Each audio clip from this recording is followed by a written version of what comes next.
This is Comic Geek Speak, episode 1708, Previews. You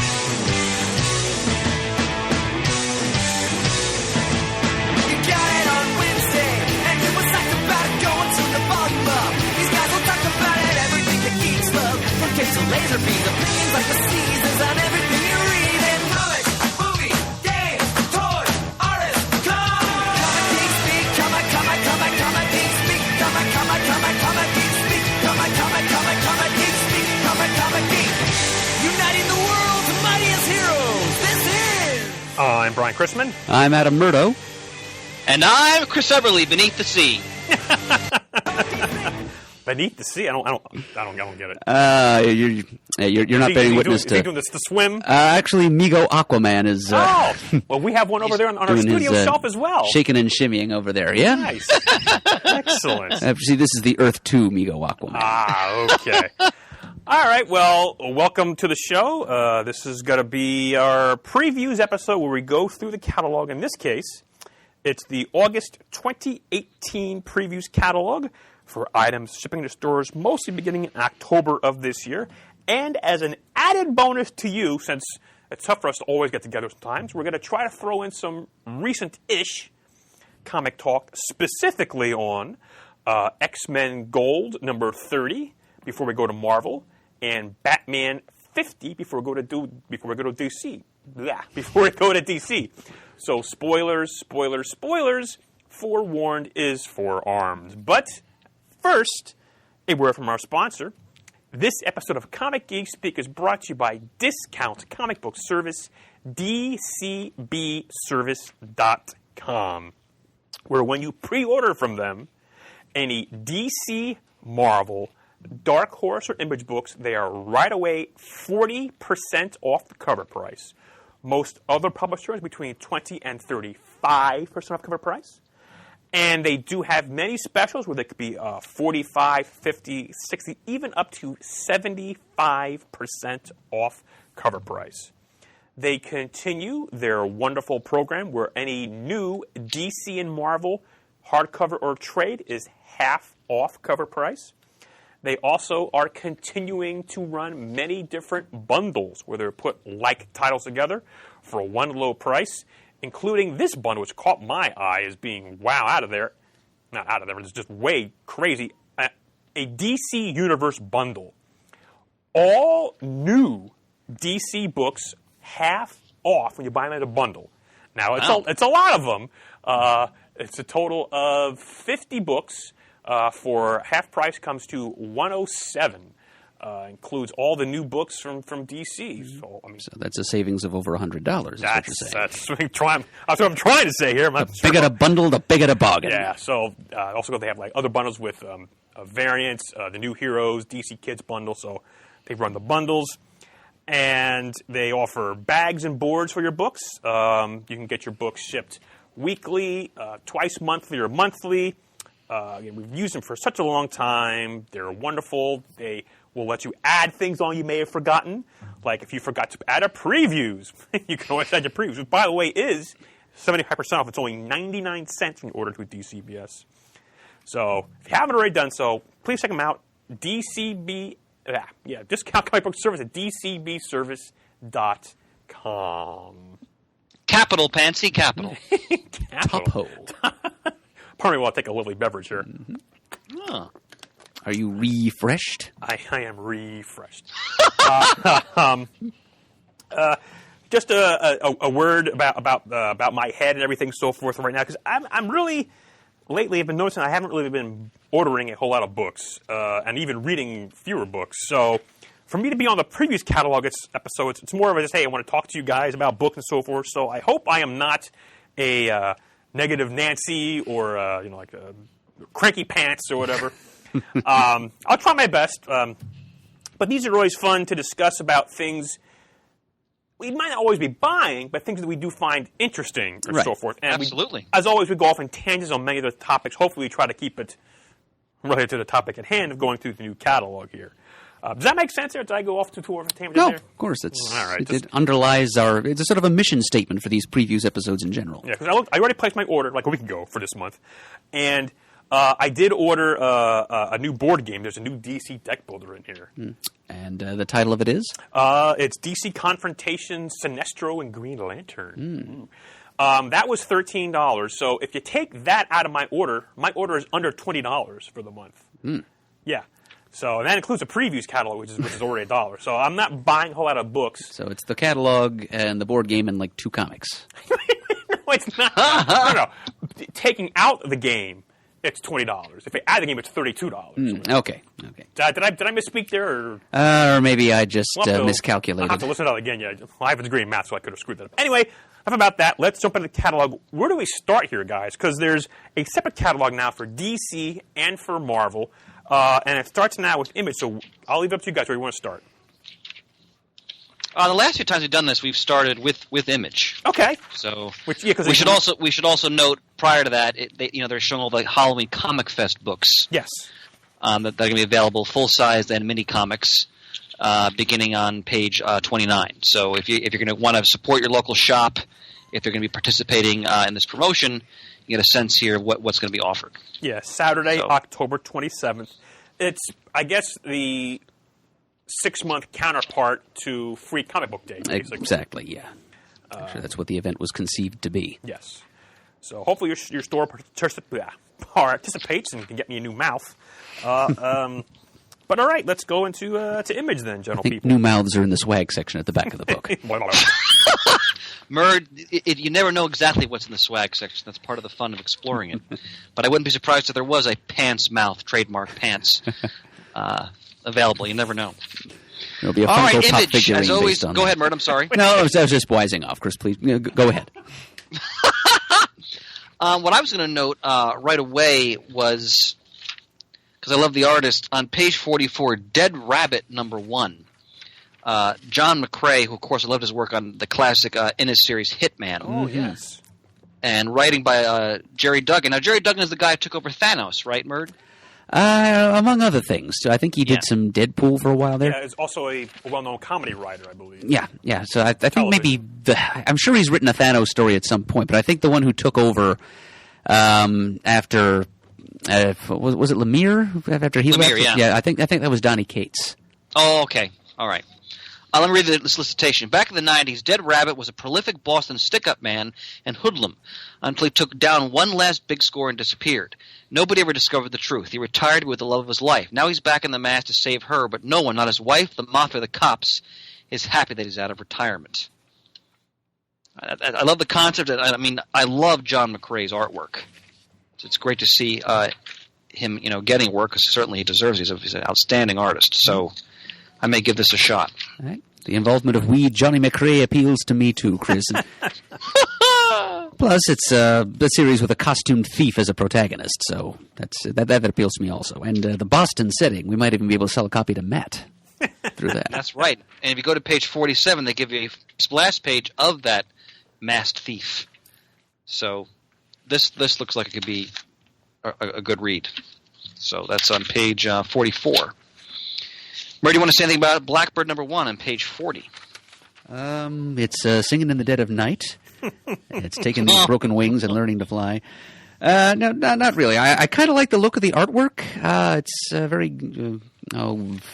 glossy and stylized. It reminds me a little of The Wicked plus the Divine. On the surface of it reminds me a little of the presentation of Paper Girls. So if you're a fan of those series, visually at least, this might also appeal to you.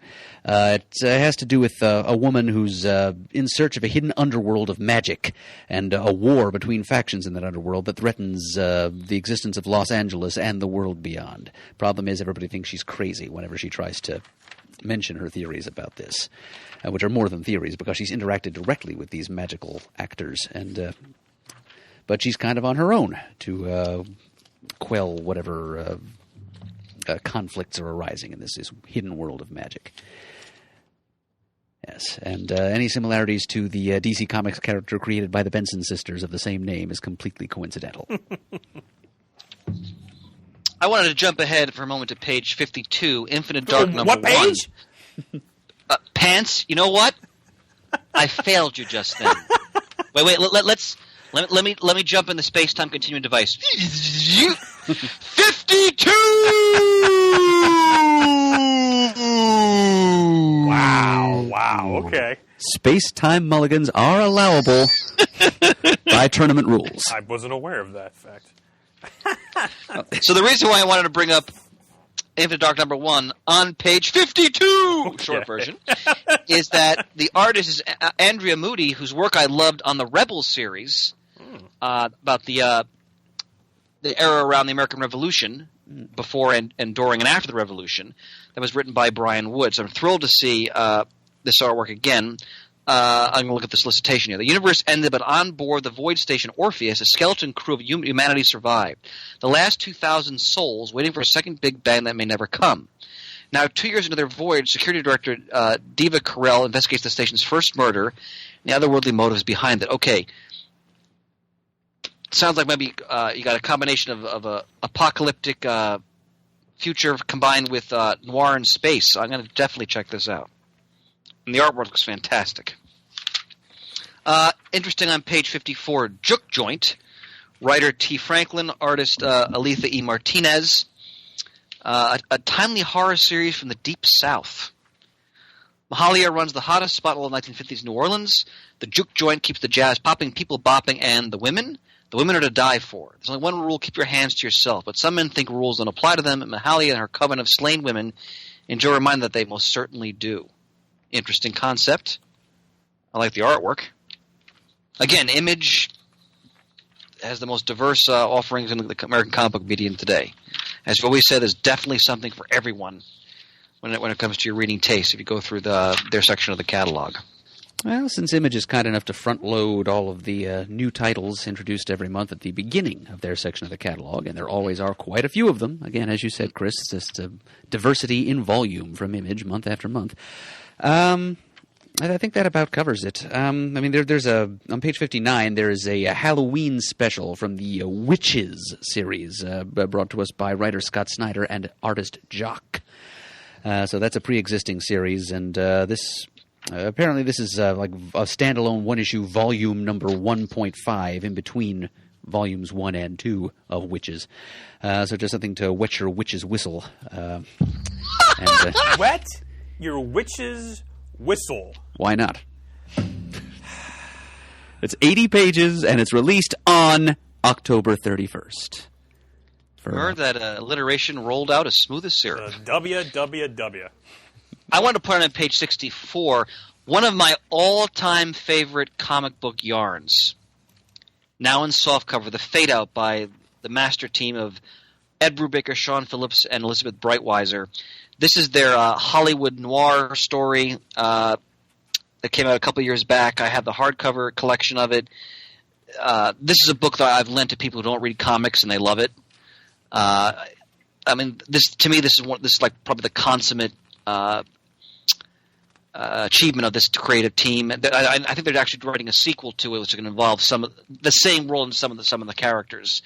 But if you love noir, if you love like old Hollywood, please do yourself a favor and pick up this book. It is a masterpiece. I don't use that word lightly here.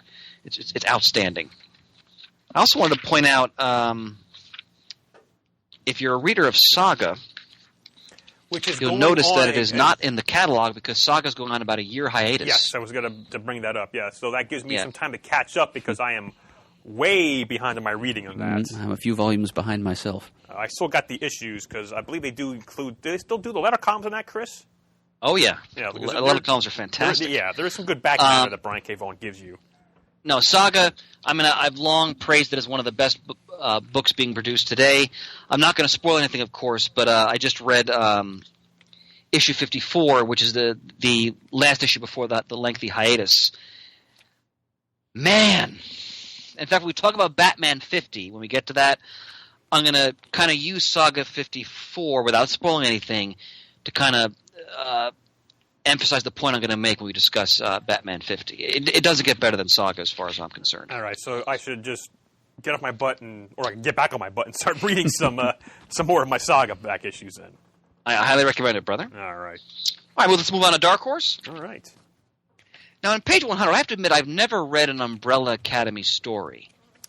Has anyone read that series? I believe I read the first series of that, and it was quite a long time ago. I almost want to say 10 years ago, perhaps. It's entirely possible. I do remember quite enjoying it. I know that at the time he was writing it, Peter actually interviewed Solo. He had Gerard Way on the program. He interviewed him about the book and so forth. So that was a nice get for us at the time. Yeah, it looks like, wow, 2007, according to Comic Book DB here. Yes, the Umbrella Academy Apocalypse Suite. Yeah. I couldn't remember much about it, other than I enjoyed it. I'm just so terrible with remembering some of the things. But Well, actually, Panther says here on page 100, there's going to be a Netflix series debuting soon. Oh, I did not based know on that. the Umbrella Academy. Huh. So you may want to go back to that original story and give that a read. Absolutely. Well, there's Go ahead, Pants. I'm sorry. I've been going through my collection. There's so many things I have that I want to read. That's another reason why I'm sort of toning down the new books, because I have old books to read, and plus the new books I'm going to cranky pants. $4.99, $3.99. They're so expensive, you know. But yeah, this is what I would put on my list to reread if I can find it in my collection. There's the rub. Yeah. Yeah, I actually never tried Umbrella Academy either, Chris, and since there I've been feeling that perhaps I've been depriving myself. All right, well, maybe. What's the original arc called again, Pants? The first arc? The Umbrella Academy Apocalypse Suite. All right. Murd, that's where you can begin. Okay. And for those of you who are up to date with the Umbrella Academy and want to try Hotel Oblivion, the first issue is 50% off on dcbservice.com. Episode 327 from November of 2007, where Peter interviewed Gerard Way. Oshkosh, your skills as an archivist are unmatched. I hit a few links, hopped a few things, and boom.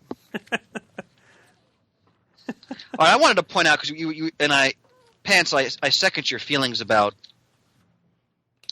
not to the same degree, but in terms of struggling with new books and prices and so forth. So, you know, I've been working. Whenever I work on my DCB service order, I'm always trying to get it under a certain number. Mm-hmm. And you know that means every month I have to eliminate certain things. But something I will never eliminate is on page 110. Anytime Jeff Lemire is writing The World of Black Hammer, I am getting those books, because I've talked about this many times in the past, and fudge it, it's our hill, it's our beans. I'm going to talk about it again, because if you love, you know, Golden Age sensibilities, but you want that sort of that edge, that sordid underbelly revealed, think like Sandman Mystery Theater, to me one of the all-time great series in the American comic book medium, you got to go to The World of Black Hammer, because I mean, it's such a loving take on those types of characters, but again, characters who have been exiled into this sort of this pocket dimension and they can't escape, and how they have to, of course, they're forced to live together and then live these painfully anonymous lives, so to speak, and it's magnificent. It's an Eisner winner. I can't recommend it enough. The current series are the Quantum Age and also the Age of Doom. So it doesn't get better than this for me when it comes to the idea of the superhero comic. And I've come to find that where many of the mainstream superhero comics I'm losing interest in, for reasons I'll get into later on in the show, Black Hammer does it right because it's creator controlled. So you know someday it will probably end, which is a good thing when it comes to my reading satisfaction. So, and on the creator's own terms. Yes, and because the stories have weight, they have, you know, things matter. Let's put it that way. Page 113. The Ring of Nibelung. I'm mispronouncing that. This I've heard of this. There's this beautiful P. Craig Russell art. It's the Eisner Award-winning series collected in one volume. Anybody read this? I haven't read it, but I think I've got almost all of the issues scraped together. So that's why I'm not going to be buying this collection, but still, it's very nice that it's being presented this way, and in a soft-cover edition, too, to keep cost down. And, of course, this is based on... the Richard Wagner opera of the same title, The Ring of the Nibelung, which in turn is based on Teutonic myth. It's not for nothing, it was the favorite opera of Adolf Hitler. Yeah, Hitler was a big Wagner fan. Let's go geek for a moment. If you think about the classic film Excalibur from 1981, by John Borman. He uses Wagner's music extensively in that film. If you remember the classic Bugs Bunny short, What's Opera, Doc? Directed by Chuck Jones. How could you not? Return, my love. I want you always beside me. Yes. That's based on the same source material, much more freely adapted by Chuck Jones and friends than by P. Craig Russell here. This is a lot more faithful, but there are not very many fantasy comics adaptations of fantasy operas on the shelves these days, and you won't find better than what P. Craig Russell's put together here. I know this even without having read it, because I do at least, as I said, own most of the issues collected in this volume. See, when I say tangents, I mean some tangents. They love it. Well, I'm not saying it's a bad thing. I'm saying it's... Want to put on page 122, the Conan Reader. This looks fantastic. So you've got collecting Conan one-shots, short stories, miniseries. So just they're spotlighting a lot of the great creators who worked on Conan in the Dark Horse era. So Busick, Van Lente, P. Craig Russell, Jorah Lansdale, Ron Mars. I'm surprised none of the Brian Wood stuff is in here. I loved his work on Conan. But this is, if you want to get sort of like a primer, a sampler of what Dark Horse has been doing with Conan, this is a great place to start. That's on page 122. Anything else for Dark Horse, gentlemen? Nothing for me. Nor for me. All right. DC is the next one in the book, Pants. So should we just take out our copies of Batman 50? Oh, you know what? I should have brought my copy along. I forgot all about it. I can go by memory, though, but so forth. But yeah, here's mine. You can... Okay, no, I don't want to finger your copy up there. It's quite all right. I'm doing a fingering of my own. Hello. Of my comics. Fantastic. Good night, everybody. All right, so... Go ahead, Chris. No, I was going to say, just a little setup. We all know this is the much-anticipated... quote, wedding issue. When did this come out, Pants? Was it July this came out? July 4th. Okay. The same day as Catwoman #1. Right. Which was by Joelle Jones. This, of course, is by the regular Batman writer Tom King, who I can praise to no end. And, of course, you have a bevy of some of the all-time great artists operating in comics who provided a series of pinup pages that were part of the narration, and then who was the regular artist? I'm sorry, Mikel Yanin. Yes, there you go. So they've been building up to this for quite some time, and I've been reading Tom King's Batman in trade because I missed the boat. I'm late to the party, and I've been devouring it. I think it's one of the all-time great Batman arcs runs, so to speak. And I was really looking forward to this. And I'll start by just saying we'll talk about our initial thoughts. As much as I love this issue, and this is no reflection on Tom when I say this, I was also profoundly disappointed by it. So, what are you guys' initial thoughts, and we'll dig into it a little bit more. I couldn't agree with you more, Chris. I got the Batman when they had the whole rebirth thing. I gave that a try for a little while. Read the first 6 issues of Batman, but with issue 7, they started a crossover already with Batman and Nightwing and Detective, and at that point I said, all right, I'm out. So I dropped Batman at that point. I wasn't buying much at all for DC Rebirth until I heard about, well, of course, the Button with Batman 22, got back into that, but with issue 24, where there was the proposal to Catwoman. I said, wait a minute, so I went to Golden Eagle, they were sold out, went to Barnes & Noble, sold out, but Shane got me a copy later at Barnes & Noble. So I got that copy, and from there, I went to the back issue bins at cons for $1 a piece, and eventually got back into it and read it through, and enjoyed what I read. Really enjoyed the whole Batman double date with Superman and Lois Lane. That was it's a great issue. That was a great issue. But, yes, I did enjoy issue 50, and I understand there's a grander story to tell. He's halfway through his 100-plus issue run, Tom is. But I, too, was profoundly disappointed by this for many reasons, not the least of which is that when I was at a panel at C2E2 in April where Tom was on it, and the question came up, is this going to be a phony wedding kind of thing? And didn't say that it wasn't. Of course, he couldn't have died. But he said, oh, yeah, it's going to happen. And so I was very disappointed about that. And we'll go more a little bit later. Mert? Yep. Well, no issue to take, as you hinted, Chris, with the story itself. I mean, it is an issue well crafted and well told, well, on the writing end at least. I mean, I must say, I've never been much of a fan of stories that are told in the form of a series of pinups by a variety of artists with captions. And there's a good bit of actual story pages in here, illustrated by Mikhail Khanin, but yeah, all the other artwork in the assortment of styles just it got a little distracting after a while. And the series of captions that King puts together is in the form of letters written by the bride and groom to one another, one of which turns out to be a Dear Bruce letter, as we discover by the end of the story. Yeah, it's a story well told. It's just I share the disappointment the two of you feel. I don't blame anyone for feeling cheated by the end of this, and really it has less to do with the quality of the story as it has to do with the extra textual marketing, the framing of it. Thank you. I mean, if they hadn't ballooned this whole thing up into a massive multi-issue, crossover cash grab bonanza, all these tie-in issues, the bachelor party and so forth, and then to yank the actual wedding out from under us it's kind of unforgivable, especially when you take into account that it's about the same thing that DC did several years ago with the quote wedding of Green Arrow and Black Canary, where no actual wedding took place there either. And then there was a bunch of heavily marketed and hyped crossover issues for that as well.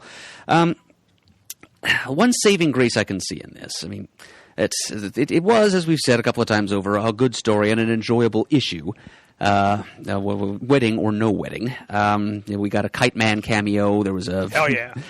Tom King writing a Tweedledee and Tweedledum appearance. That was it's almost worth the cover price for that for me. But well. For you, perhaps. Yes, but I'm strange that way. But yeah, the real tragedy in this issue. I mean, it's the way these two.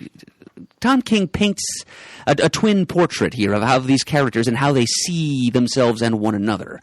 And just as well as they've gotten to know each other over the past several decades and multiple iterations of continuity, several of which are reflected in the way that, and then this issue is not the first time he's shown us this, but the way King conceives of these two characters remembering their first meetings differently. Yeah. Batman remembers the original first meeting between them from Batman #1 in 1940. Which I recently reread to get up on this. And yeah, we met on a ship. Met on a ship. She was disguised as an old lady. Oh my God! Jinx. Wow, that was crazy. Okay, anyway. Whereas Catwoman remembers the Batman Year One, the Miller version of their first meeting, which is really when Catwoman... on the street. Right, on the street. When Holly was with her. It was really when Catwoman began to evolve from just... well, I shouldn't say that. She had evolved pretty strongly in the Bronze Age prior to Crisis, too, but... it's kind of when Catwoman, as we understand her today, had her genesis. Yes. But the real tragedy here is how, in the end, they appear not to understand each other very well at all. As much as they know, there's just Catwoman seems to completely miss the point of Bruce, and which is a little disappointing, especially since Holly is the one that plants this little seed of doubt in her mind. And then on the very last page, we get that stunning reveal. That I don't think we should really fear spoilers here. Well, I said at the very beginning of the episode, spoilers. Forewarned is forearmed. Yeah. So finding out that Holly and just about every other important character or an antagonistic character in the first 50 issues of Tom King's run turn out to be part of this shadow cabal led by Bane as he sits on his throne of skulls in the bowels of Arkham Asylum. I mean, you can even see the Flashpoint Thomas Wayne in the background. Thank you. What is he doing there? Just somehow that whole The Button story was apparently a part of Bane pulling strings too. Did you notice Skeets on the floor there in front of them? No. So even that little thing with Booster Gold and undoing Batman's origin and saving his parents as a wedding present. Wow. This is something that apparently Bane was responsible for, too. The Joker and the Riddler standing next to each other. I saw that, As if they hadn't just fought a war against each other. Gotham Girl is there. So Bane is... It's all just a different, more subtle and nefarious means of breaking the bat, is what I think we're meant to understand. Now... I understand, and it is very disappointing that the wedding didn't actually happen. I mean, granted, these are fictitious events we're talking about here.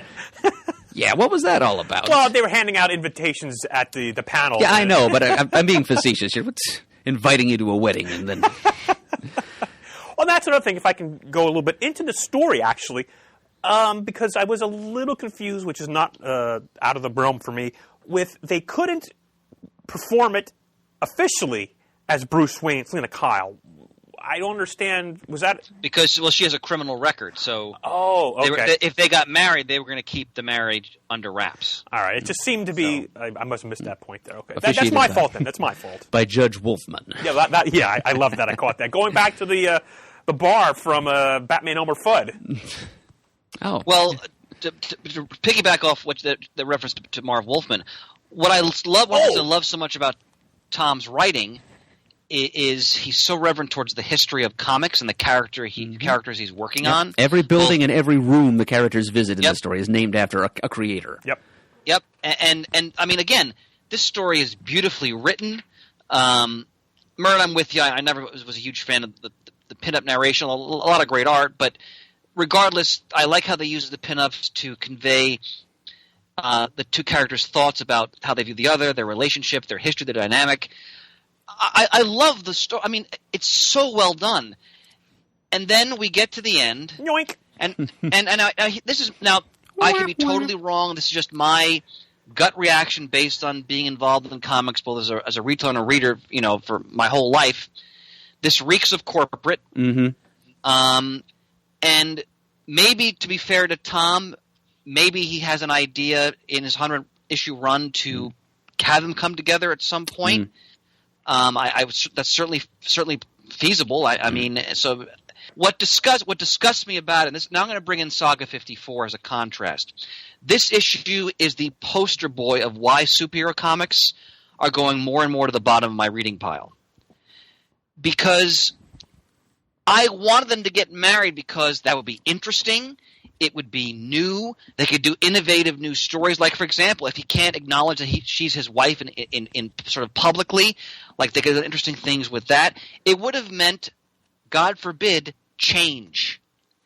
And part of it's my sensibility as a reader now, as a middle-aged man. That's what I want now when I'm reading comics, because we've seen it all before. Like, we've seen this before where they tease you on some big event and then it doesn't really happen. Because as corporate properties, the fixation is, well, there can only be the illusion of change. There can't be real change. Okay, in Saga 54 and 53, this book means something. Like, this has weight to it. Like, this is a story that, like, wow, like, you're floored by what you read and what's going to happen. Batman 50, but when it ended, I didn't care anymore because, like, oh, they're doing this again. And I agree with Murray. It didn't ring true. Like, Holly whispers in her ear for a minute, and now suddenly everything's gone to the wind. She's not going to marry Bruce after everything they've been through. Come on. It's silly. And I read the next couple issues of Batman, which I won't spoil. They're awesome. I mean, again, Tom is a tremendous writer. It's like I'm, quote, faulting him for this. It's just I'm just tired of this whole shtick. And the other thing that I find silly is a tiny number of people are reading these comics. Tiny. Why do you even need to have the shtick anymore? Like you think a gazillion people are going to run out now and buy the issue? They're not. I can assure you of that from my own professional experience. So you could have had a great ending that could have led to really interesting stories. All they've done is made me push these books even more to the bottom of my pile, or just cutting them because I need meat. I need to be moved. And I realized again they gotta keep selling this stuff, even though only a handful of people are buying them in the grand scheme of things. But and part of it's just me and my sensibility. Now I'm bored. Saga, jaw dropping, because the creators have control over the work and they can tell the story they want to tell. So that's my take on Batman 50. Right. Just sort of serves to substantiate fan cynicism. Just to one more thought or two on that from my perspective. Sure. Yeah, I did get the next 3 issues. I already pre-ordered them because they were drawn by Lee Weeks, 51, 2, 3. Oh, they're gorgeous. And enjoyed them immensely. But I've dropped Batman again, just like before. If I want to get back into it again, I'm sure I'll find the dollar bins because it's so overly produced. Not that it's a bad thing, but saying it's just how it's a great selling title. Yeah, sure. So why shouldn't the print runs be as big as they are? And, if I come back to it, great. But I'm just not digging what happened with that. I know Tom's got a plan. I know he's got a plan. I don't know what it is, but I trust that he's got a plan. I do too. But at this point, I'm just not interested in paying $3 a month or whatever, or $6 a month with the double shipping to find out what it is. I'll catch up onto it. There's other things I want to do. I'm sort of down on DC right now. Again, it's not the story; it's the marketing. I mean, a great part of most of the disappointment we're feeling right now is just the way DC has built this thing up and cross-promoted it with so many tie-in issues. And now, it may be a fictitious event that we're disappointed in not having been able to witness, but we still paid good money to witness the non-existent wedding of Batman and Catwoman. And so I think they do sort of have an obligation, I think, through that. And so that's a good part of the reason, besides the very well-made point that Chris had about just making these little superhero melodramas feel even less significant and making the change in these characters' lives seem even more illusory. The way that we feel monetarily cheated right now. But I'm going to stick with it. I mean, the final panel here reveals that there is indeed a greater design at work here, both Kings and Banes, and there's a couple of things that I could see happening in the next 50 issues. Chris said that since King may have a plan, so if Batman and/or Catwoman could somehow meet their pre-crisis Earth 2 counterparts, and if Flashpoint Thomas Wayne can come back. And if something like Convergence could happen in the recent past, there's no reason why Tom King couldn't. I mean, Psycho Pirate is standing right there. So there's no reason why that couldn't happen. So Batman and Catwoman could discover that it is, in fact, possible for a Batman and a Catwoman to get married and find true happiness together without lessening their efficacy as crime fighters. So that's one thing. Yes, efficacy. Done with that for pants. That means being effective. Yes. Okay, I'm sorry. The ability to function and perform a task well and as designed. Now,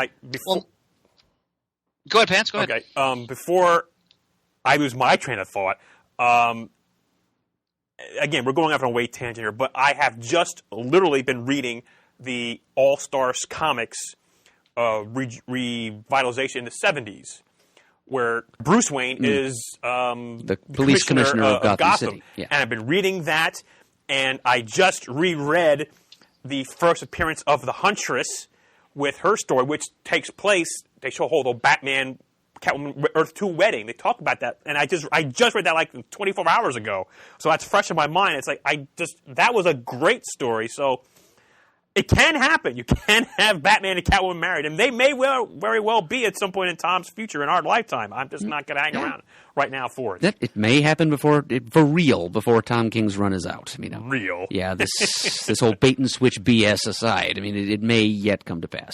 But to echo Murd's sentiments, it's again, I have such faith in Tom as a writer that I'm along for the ride. I like Murd said, my issue with what happened here is kind of also my issue with superhero comics by the big two in general right now. So, one more point I will make. One thing that could redeem this whole thing, the scene when Holly, plays Wormtongue and puts this idea in Catwoman's head, and she just kind of looks at her and goes, "What?" It may eventually turn out that she's not saying "what" as in, "Oh my goodness, this is a wrinkle in Bruce's psyche that I hadn't considered." It's more like, "Holly, why are you saying this to me, and who put you up to it?" Like if we could eventually learn that Selina sees through this conspiracy from the start, and she's not throwing off the wedding because she thinks she's going to destroy this pain engine that Batman has become and deny the world one of its greatest champions. Rather, she's just kind of going on the QT here because she can see that Holly has been turned by somebody, and they're trying to get at Batman through her, and she's distancing herself from Bruce just long enough for her to get to the bottom of it.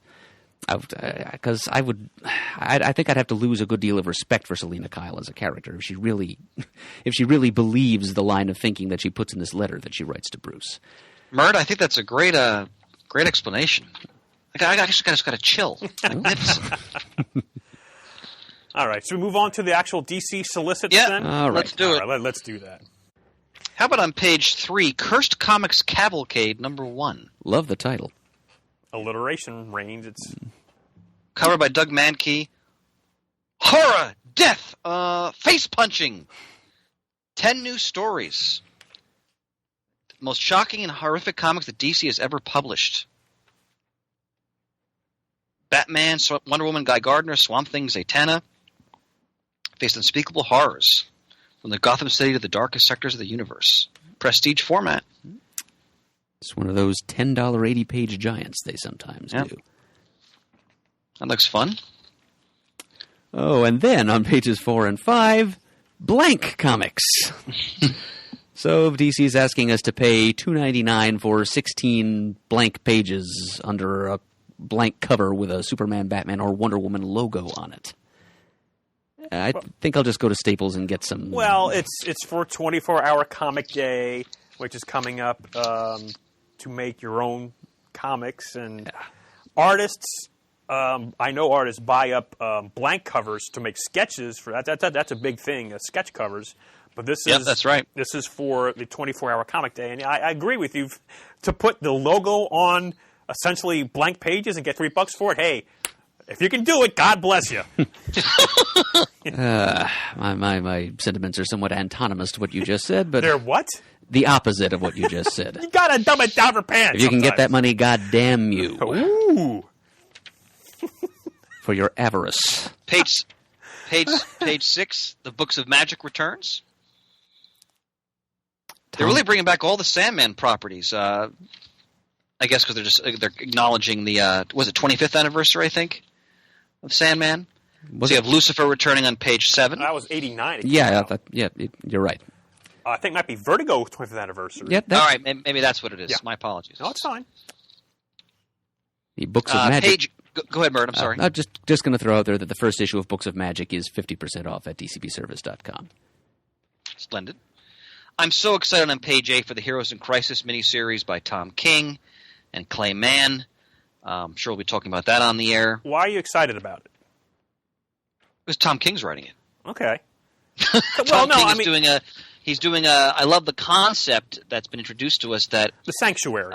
There's a sanctuary where heroes basically suffering from PTSD can go, and then there's a murder mystery that ensues. So right. I love the elements he's bringing into this story. I think it's a great concept. I'm really looking forward to checking it out. Okay, here's where I become my negative Nancy again. I'm just not looking forward to that. To me, again, for my distance, it seems to be eerily similar to Identity Crisis, which is not a bad thing. But, building up the hype, someone's going to die, it's a mystery. Granted, I'm sure it's going to be fine in Tom King's hands. We keep saying that because he's proven that. Maybe it's that I'm just, down on DC altogether, which I really am. I'm hardly getting anything from that at all, besides Green Arrow, essentially. I'm just, if someone puts it in front of me, I'll read it, but I'm not going to, spend any money on it. But if you enjoy it, maybe we can talk about it later if I get a copy in my hands and discuss it. I'll be happy to talk about it. Absolutely. Pansy, I look forward to your opinion. Well, you're the only one then. Oh, come on. You're articulate when you choose to be. Come on. When I choose to be. I love it. I want to point out on page 16 and 17, again, they're doing more of these Hanna-Barbera crossovers. Come on, Green Lantern, Huckleberry Hound. And it's the relevance movement John Stewart Green Lantern, no less. Yes. How about Deathstroke and Yogi Bear? That's interesting. He's not wearing a hat. I protest. It doesn't matter. Yeah, I eat these DC HB crossovers like candy, so I'm probably buying all of these. Pants, as you meant. Oh, so go ahead, sir. Go ahead. Oh, so yeah, right there on page 18 is the anniversary of Vertigo we spoke of. Yep, that's what I was talking about. Yep, 25 years. And a lot of great interviews. Wow, look at all the writers they're interviewing and artists. Fantastic. $40. Quickly back to what's going on pages 9 through 11 before we move on. The Witching Hour crossover. It's Justice League Dark, DC's supernatural adventure characters crossing over with Wonder Woman. making use of the figure from ancient Greek mythology and later witchcraft and folklore, Hecate, or Hecate, as I guess the Greeks would have said it, as a perfect link between Wonder Woman and the darker side of the DC universe. It's a great little way to renew the trademark on the title The Witching Hour, which was a DC horror anthology in the late 60s and 70s, and also get a cool idea for a story out of it, and bringing Wonder Woman more in touch with the magical underpinnings of her origin and crossing her over with these interesting characters of Justice League Dark. So that's going to be, I think, a 5-part crossover, and it begins with a 48-page special, as seen on page 9. I wanted to point, I'm jumping ahead a bit, on page 30, Deathstroke 36, of course, is being written by a priest, so it's always on the top of my list. So Deathstroke Arkham starts here, so apparently Deathstroke's going to end up in Arkham Asylum. It isn't long before the hunter becomes the hunted, as Slade, powerless, weaponless, is targeted by some of Gotham City's most wanted. Interesting. All right, so Priest putting Deathstroke in Arkham. I'm all over that. What else for DC you want to talk about, gentlemen? Page 34, as I mentioned, getting Green Arrow, of course, by the Benson sisters. But this issue 45 is a momentary departure from their Citizens Arrest storyline because it's a Heroes in Crisis tie-in. So God bless them. Hopefully get more eyes on the book with these tie-ins, because I know that's going to be the idea behind it. You know, boom. And I know Roy Harper mentioned Sanctuary briefly in issue 43 of Green Arrow, so there's going to be a real it's a definite tie-in, basically. So I'm trying to get at. See, I'm not very articulate on that one. Well, you weren't trying. Clearly. Pansy, believe me, your capability of being efficacious is more than you know. Of being what? Efficacious. I want to insert one of Murd's vocabulary. You gotta stop with these $18 words. You gotta look at being in Murd's presence as an opportunity to learn. To learn and what? Grow, Pants. New vocabulary. Yeah. See, Chris was just re-stressing an earlier lesson. I wanted to point out on page 46. Has anybody read the Gail Simone Plastic Man? Yes, I have. How was issue 1? Well, it's got some great humor. Because it is Gail Simone, and her humor's got kind of an edge to it. I guess it's a little bit of a Runyon-esque comedy noir. Runyon-esque. As in Damon Runyon, who was a writer of fiction based on the raffish, colorful characters of like 19... Raffish? Now you're just mocking me outright. I'm not... I'm faux angry. You know, of course I'm not angry. But. Colorful figures of the New York underworld. You know, like Guys and Dolls stuff. You know, like colorful gangsters and gamblers played for laughs. Okay. That's pretty much what Runyon-esque means. And that's what we're getting in this Plastic Man miniseries. Adriana Mello is doing some interesting things with Plastic Man's shape-changing powers. Yeah, it sort of harkens back to a couple of Plastic Man stories that were told like in the late Bronze Age. Okay. So you would say it's fun then? Yeah, it is. It is definitely fun. It's got kind of a wicked sense of humor. I mean, there are some dark, violent parts to it, but it is still fun. Excellent. I wanted to point out, because I know you guys always like to note this, and how could you not with this team up? So Scooby Team Up 43, the Doom Patrol. Wow. You know what? I have to admit, I really haven't read this series, but you guys always say how much fun it is. Oh yeah. I may have to collect this in trade. Cause... Yeah, I just read the JSA appearance. And how was that, Pansy? Oh, it was fun. They broke up into teams like they do in the old All-Star Comics run of the JSA, and it was a lot of fun. A lot of fun. I have some trades I want to talk about, but any other floppies you want to address? Nope. Go right ahead to the trades, Chris. All right. I wanted to talk about on page 66 two really interesting Aquaman's offerings. The Search for Mera, written by Steve Skates, art by Jim Aparo. So this goes back to the late Silver Age. Aquaman 40 to 48. Those are classic stories from Aquaman's history. And I really enjoyed the Throne of Atlantis story that Jeff Johns did back. This is the New 52 Justice League. That was good stuff. Aquaman 0, 14, 16, and Justice League 15 to 17. It's an excellent crossover. If you've never read on page 67, this is one of the all-time great Superman stories, All-Star Superman by Grant Morrison and Frank Quitely, they were reintroducing that in trade. To me, this just captures the essence of the character beautifully. I also love the animated film they did as an adaptation of it. So I recommend that as well. Pants, look on page 68. Batgirl, the Bronze Age Omnibus, Volume 2. I have all of those issues listed there. I figured you did, but these are some of the harder to find stories from the Batman family book. Which I remember when I was a back issue dealer, Batman families were always a challenge to find and sell. Right, you are. So, because I still haven't collected all of those myself. So. Shame on you. Get on that. Yeah, I know. 50 lashes with a wet noodle. Fantastic. I've heard that phrase in a while. God, I love you, Murd. Feelings mutual, Chris. Thanks, bro.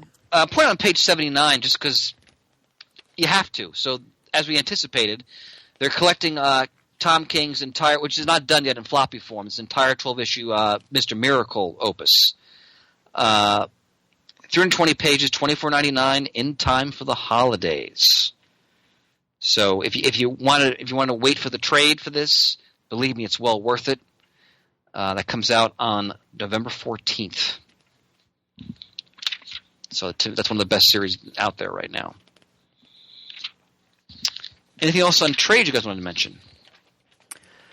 Oh, let's see. Well, there's a Bizarro story traded on page 83, Superman Volume 7, Bizarroverse, which I do recommend. Page 84, the Teen Titans, The Silver Age, Volume 2. So this is the swinging late 60s Titans here, including an appearance from Bob Haney's Brave and the Bold. On page 86, an omnibus hardcover collection of Phil Jimenez's Wonder Woman run from the early 2000s.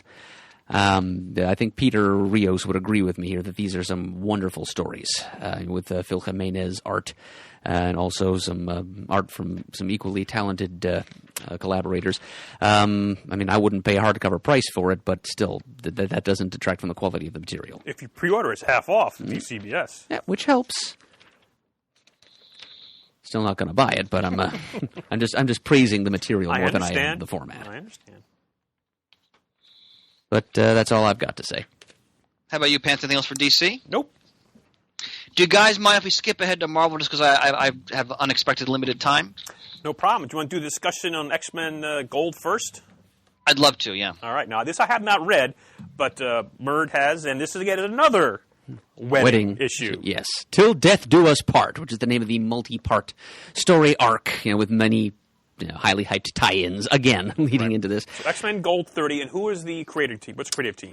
Mark Guggenheim, writer, David Marquez, artist, Matthew Wilson, colorist. Thank you. And I'll keep my remarks here brief. This issue is just there's no combat involved. It's just the reception, the rehearsal dinner, and the ceremony itself, such as it is, all taking place at the X Mansion at 1407 Grimalkin Lane. The full address is listed as part of the story.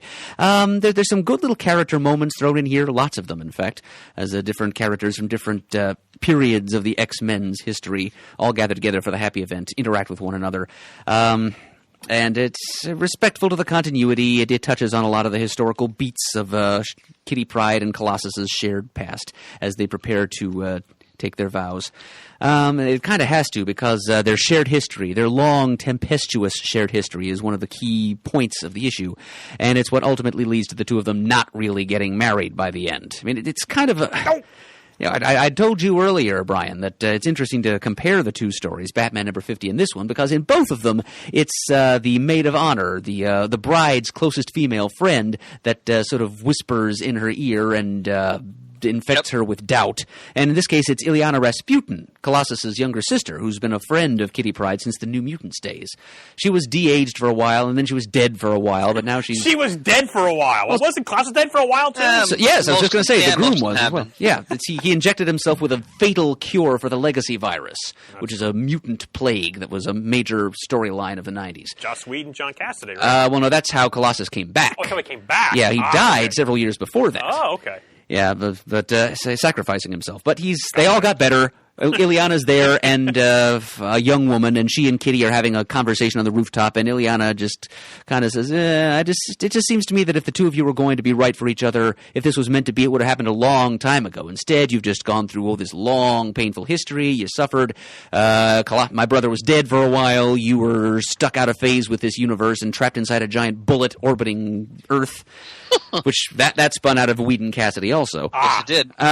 But so what it all adds up to is when the two of them are finally before the wedding arch and the rabbi is in place to wed them, Kitty phases the wedding ring through her hand when Colossus puts it on her finger. And she says, I'm sorry, I don't think I can do this. And she literally sinks into the ground. Oh, that's terrible. It's stupid. Oh it's utterly implausible. Just because Ileana says this little thing to her, and she's beating herself up for the rest of the issue. Even though there is a little something thrown in at the end where... Can no one find happiness? Someone does in this issue. Really? Oh, that's But, right. Yeah, Colossus and Kitty catch up with one another after the whole runaway bride bit, and it's established that it's not just what Ileana said to her. It's just when she was there and the rabbi, a female rabbi, no less. That's how progressive things are in the X-Men corner of the Marvel Universe. Okay. When she is going down, talking about all that they've faced together, all the adversity, and Kitty finally decides, quote, marriage is hard enough without all this stuff. It's just too much history. A lot of it good, yeah, but some of it bad, and all of it messy, not the foundation to build a marriage on. Peter responds, love is that foundation. Do you love me, Katya? She says, with all my soul. Peter says, then I don't understand. And Kitty says, neither do I. All I understand, all I know at the moment is, and she might as well have finished her sentence with, editorial won't let this happen. Because that's almost certainly the case. I can't do this, not today, maybe not ever, I don't know. That's what she actually says. But yeah, so it's all the more implausible when you take into account that Kitty is the one who proposed marriage to Colossus. The whole thing was her idea, and yet somehow she flakes out at the last second, and it just does not fit with her character at all. But at least there is a happy... Goodness. Sorry. That's okay. But there is at least a happy ending, because I don't know if you guys are aware of this, but there's sort of a spur-of-the-moment other X-Men wedding that takes place. Well, I read it too, Mert, so I know what you're talking about. Gambit proposes to Rogue. Get out! I will not get out, because it actually happens. You know, there it is. And the two of them actually do... Now, he's holding her hand. Was she wearing a glove? Yeah, she is. Okay. I mean, I'm not sure what the status of her powers is right now, because they do kiss each other here on the last page. But yep, they're husband and wife now. They had all the trappings of the wedding are there. The rabbi is there. The guests are there. Let's get married. Yeah, what the heck? We got this whole setup here. We got the band. We put it to good use. So, yep, Mr. and Mrs. So you may have seen in earlier issues of previews something called X Classified being solicited with no other information given in the Marvel. I think preview. there's Mrs. and Mrs. Mr. and Mrs. X. I think That's is in right. Retroactively, in the back of this issue, they tell you that's what those were. Mr. and Mrs. X. Gambit and Rogue as husband and wife going on their honeymoon to the Shi'ar Imperium. What, they couldn't go to the Niagara Falls instead? Not enough cool stuff to steal, eh? If I may make a few comments, gentlemen. Absolutely. Of course, please do. So, I was looking forward to reading this, Brett. I'm glad you proposed discussing it, because I haven't read an X-Men comic, I think, since Avengers vs. X-Men. Like, I dropped off X-Men after that miniseries. I enjoyed it, but I just lost touch with the title. And I grew up with these characters. I mean, I grew up with Claremont's version of the characters. I've always loved them, huge X-Men fan, but I've not read the book or any of all the different, ancillary titles for quite a few years. Interested to see where things were. What I loved right away was the opening page. They go back to that classic John Romita Jr. issue, and they sort of imitate his art here, where they have, and the dialogue is verbatim. It's a classic Claremont issue where Colossus tells Kitty, I realize I can't be with you, and then in that same issue, then ends up in a bar with Nightcrawler and Wolverine. Wolverine tells him, look, you're full of it, and a brawl breaks with Juggernaut. It's a classic issue of X-Men. I want to say it's 189, maybe. So it was good. Returning to the book, I've always loved the X-Men characters when they're often not fighting, when they talk about their family dynamics, their friendships, their histories. So it was great. Like, it was great to see Lockheed return, for example, with his brood, and to see all the different characters and so, those wonderful relationships like Stevie, Kitty's old dance teacher, and Kitty's bond with Aurora and Ilanya, Rasputin. So I thought it was very well written, the dialogue. I thought they captured the characters and the histories very well. As Merd said, though, I groaned when I got to The whole Kitty's not going to get married. At this point, I'm mad at just like, why do they even bother with these stories anymore? Because it's just silly. I mean, with all these two characters have been through, of course, if they're going to get married, of course it's going to happen. It's silly. It was great to see Gambit and Rogue, come together at the end. Rogue's been through hell and back. But as much as I enjoyed seeing all these sort of old friends, my attitude to this book was, all right, it was great to go to this reunion, and I probably don't need to see them again for another 5 years or something like that. So, again, I was well written. I enjoyed revisiting all these characters I love, but the way they ended it with Kitty and Peter, I just rolled my eyes. Like, oh, God. So that's my take on X-Men 30. But, Mert, I'm glad you proposed discussing it. Mm-hmm. So, and I'm gonna just rip through a couple things if I may, Jim. And again, I'm sorry about that. If I may. Oh, certainly you may. Yes. I wanted to point out in the Marvel book, on page 31 and 30 and through page 34, they return the what if concept. That Marvel does this periodically. What I'm most excited about is on page 33. What if Spider-Man #1 by Jerry Conway? And the premise is, what if Flash Thompson became Spider-Man? So it's Jerry Conway, one of the all-time great Spidey scribes, doing a what if issue. I am all over this. So I'm very excited about that. In fact, on page 36 and 37, they're doing, again, they're true believers, the low-cost $1 reprints. They're doing a whole series of classic what-ifs they're returning to print. What if Jane Foster had found the hammer of Thor, for example? What if the Avengers had fought evil during the 1950s? That's a classic. Yes, it is. What if Dr. Doom become a hero? Great stuff. So if you want to sample some old what-ifs, definitely check that out. So I wanted to point that out. Again, I want to put it on page 38. I'm still enjoying Jason Aaron's run on Avengers. Again, a great writer, even though I'm becoming more and more jaded about, the heroes as corporate properties and illusion of change. If it's a good enough writer, I'm still going to give him some of my shekels when I can afford it. So I'm really enjoying Aaron's run on Avengers. I love Ta Nehisi Coates' Captain America #1, which I'm looking at issue 4 on page 43. Really interesting take he's got on the character. I'm looking forward to seeing where he goes with that, so I recommend that. Anybody read Tony Stark Iron Man 1? No. By Slott? Not yet. Okay. Again, I had to make painful cuts for my ordering just because of budgetary reasons, so I did not order that. So I'm going to look forward to your opinion. It might be 10 years away, but look forward to your opinion. Honestly, I think I may have forgotten to order it from DCBS, Chris, so you may have to wait until I can find a copy, first of all. Fair enough, brother. I know I've pre-ordered issues 2 through... Well, I'll be pre-ordering the ones that are in this issue, too. But I think 2 and 3 and 4 are on their way, and I'll be getting 5 and 6. All right. Page 54. Now, Fantastic Four #3 by Slott and Pacelli. I just read 1. I won't spoil anything. We can talk about it in a future comic talk. I really enjoyed it. So if you love the FF and you've been missing the team, definitely pick up Fantastic Four #1. I don't think you're going to be disappointed. And I'm pleased to see on page hold on, no number here, one moment. On page 56, they still go with Marvel 2-in-1 by Chip Zdarsky. So issue 11 is all about apparently Ben and Reed sort of reuniting in the wake of Reed's absence and sort of trying to work through whatever issues they may have as a consequence of that absence. This is one of Marvel's best series as far as I'm concerned. I've praised it effusively on the air numerous times. I continue to do that, so I'm really looking forward to issue 11 of Marvel 2-in-1. So definitely check that out. And I wanted to also compliment you, because I listened to that comic talk I had to leave early last episode. The Mark Waid Doctor Strange is immensely fun. I also enjoyed issue 1 thoroughly. I like how they're putting him in this new situation on the cosmos, trying to find new sources of magic. Again, you give a great writer a property. In most cases, if I can afford it, I'm going to stay with it, just because it's such a joy to see Mark Waid do his stuff like that.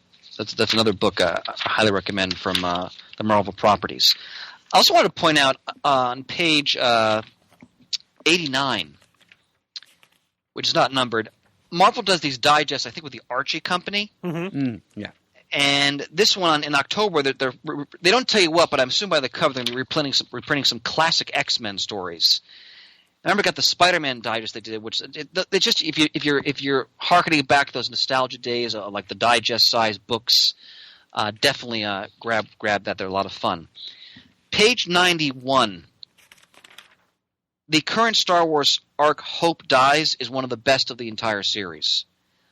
It's tremendous. There's stakes to it. It feels like there's real weight. Breathtaking art by Salvador Larroca. For me, no one draws a more majestically terrifying Darth Vader. Kieran Gillen is knocking out the park. His stuff is just as good as what Jason Aaron was doing. One of the top comics out there, as far as I'm concerned. And also the Darth Vader series in issue 93, page 93, also top flight if you're a Star Wars fan. And check out on page 95. You always got to love the Halloween or holiday-themed books. So the Halloween Spooktacular, Captain Marvel. Looks like it's very kid-friendly. It's from the Marvel Superhero Adventures line. So that looks like a lot of fun. Thor in a Ragnarok cut off like 80s metal T-shirt. Fantastic. So metal.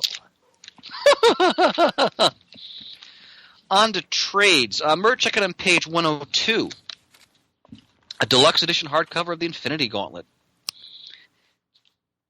And across from that, another Thanos OGN by Starlin, penciled by Alan Davis. Yep. And since Starlin had a little bit of a falling out with the Marvel Comics division as a result of, I guess, editorial miscommunication, some plot point from one of these OGNs of his being replicated and rendered redundant by other comics Marvel's doing. This might be the last one of these we see for a while. So, well, in a future episode, we should talk about, in a Comic Talk, our reaction to the Infinity Siblings OGN. On page, I always have to mention this because there are certain books that, no matter how many times I've read them, they still give me chills. Page 106, 107, Marvels is one of those books. This is one of my all-time favorite comic book stories. It's where I was first introduced both to Kurt Busiek and Alex Ross. Yep. As a reader. I remember my first Wild Pig store, the one that was destroyed in a flood in the town of Boundbrook in 1999.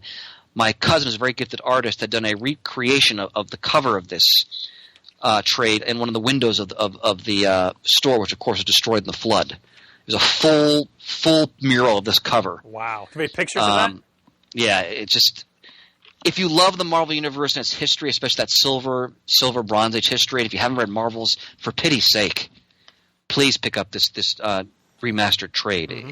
It still moves me deeply because, again, Ross's art just captures the mythic essence of these characters and the situations that they're in. So go ahead, Pants. Yeah, and the characters looking like other famous people is just it's eye candy up to infinity. Oh, yeah. Absolutely. Like the wedding of Reed and Sue. Ugh.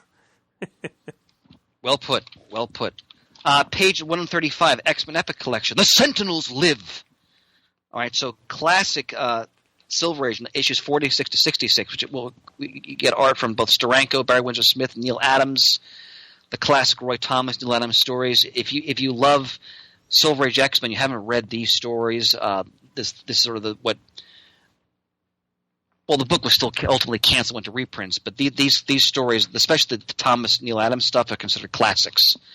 I highly recommend those.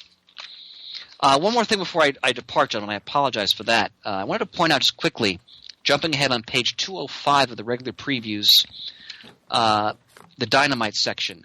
James Bond: The Body. It's a hardcover reprint. I'm sure it'll come out in softcover eventually if you want to save a few bucks. But of the miniseries, one of the best James Bond comics I've read. Alex, I'm going to mispronounce the name. I apologize. Alex Cott does a wonderful job of really getting deep into sort of the underbelly of Bond's world and the choices he has to make and the consequences of those. And he contrasts that with other characters he meets and the choices they make. Definitely, I mean, I've loved everything Dynamite's done with the James Bond property. This is probably my favorite, though. Might be my miniseries of the year when we do our awards for 2018. We'll see, because that's between that and the wonderful David Walker Ursus story from Planet of the Apes. And then one more thing I want to mention. page 226. Planet of the Apes, The Time of Man. It's like over 50 years, because Planet of the Apes came in 1968, and one of cinema's most important franchises, this one-shot collection. I've started highlighting the Planet of the Apes' most dangerous enemy, the beast called man. Dan Abnett, David Walker, Philip Kennedy Johnson, in immediately. I've also been loving Boom's Planet of the Apes titles as well, so that's exciting. Brothers, I must depart for a family obligation. I apologize. That's all right. But as always, it's been an honor manning the parapet with you. The guard has been changed. You are relieved of your post. Thank you, gentlemen. I look forward to seeing you both in the very near future. All right, sir. All right. Good night, my friends. Take Good care. night. Good night, Chris. Bye. Whoa! Ah ha ha! This- No one expects Muddle the Bird. It's cheaper than a surprise. Surprise and fear. Fear and surprise. And also air harp.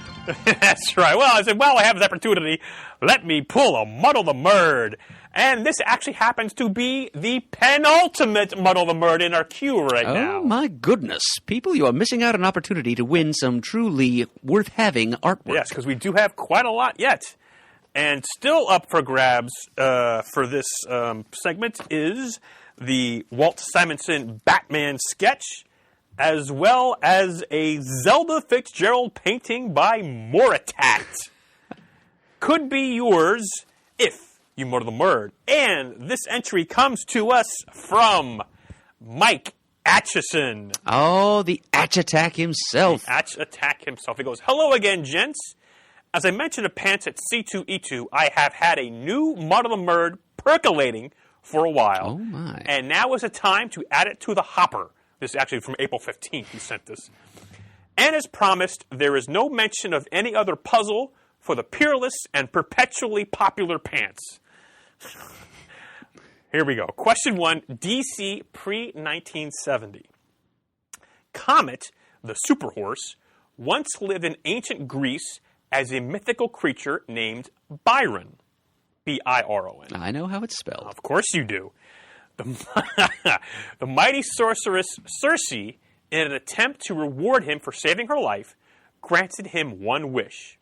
He wished to be a real man, but an enemy of Circe switched the magic potion and turned him instead into a horse. Circe, unable to reverse the spell, instead gave Byron superpowers, including telepathy. What mythical creature was Byron/Comet originally? A centaur. A centaur, he says, as though, everybody knows Naturally. that. Well, of course, naturally. He was half man, half horse. He wanted to be all man, but instead he ended up all horse. With superpowers. Now, this is not a bonus question, but do you know what issue that came from? Ugh. Action Comics number something? Yes. Number 282. I don't... 334. Yeah, I don't know numbers. I know you don't. Independent, question 2, 1970 to 2000. In 1982, Dave Stevens' Rocketeer first appeared as a cameo in the first issue of what comic series created by legend Mike Grell and published by Pacific Comics. Note, Rocketeer's first full appearance was in a backup feature in issue 2 of the same title. Yeah, if you'd asked me this a couple of years ago, I actually read a trade of the Rocketeer's first appearances on our car ride back from HeroesCon a couple of years back. Oh, okay. But that was a couple of years back, and yeah, I'm afraid I didn't really take note of... I looked in the indicia to see what... to try and source the appearances that I was reading, but yeah, it has not stayed with me. Oh, okay. Motion Picture Comics. Star Slayer. Star Slayer, all right. I've heard of that, but I would not have guessed that. Okay. Question 3, Marvel 2000 to the present. By the final issue of the most recent volume of She-Hulk, Volume 4, number 163, Jen Walters is back to being green again in her She-Hulk persona and leaves her law firm for greener pastures and takes her loyal personal assistant with her.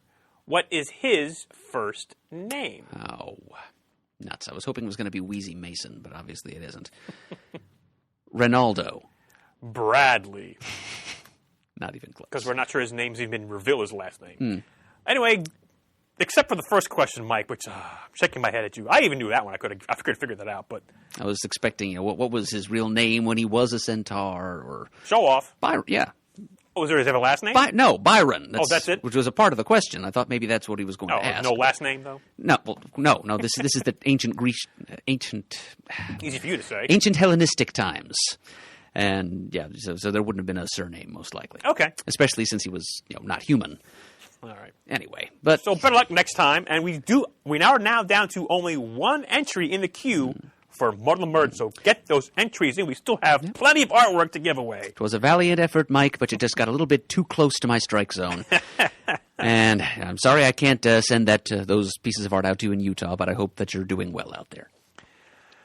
All right, so that was our little interlude there. So now we're going to... Anything else from Marvel you wanted to talk about? I wanted to do my own sort of lightning round. All right. Maybe touch on some things that Chris didn't mention.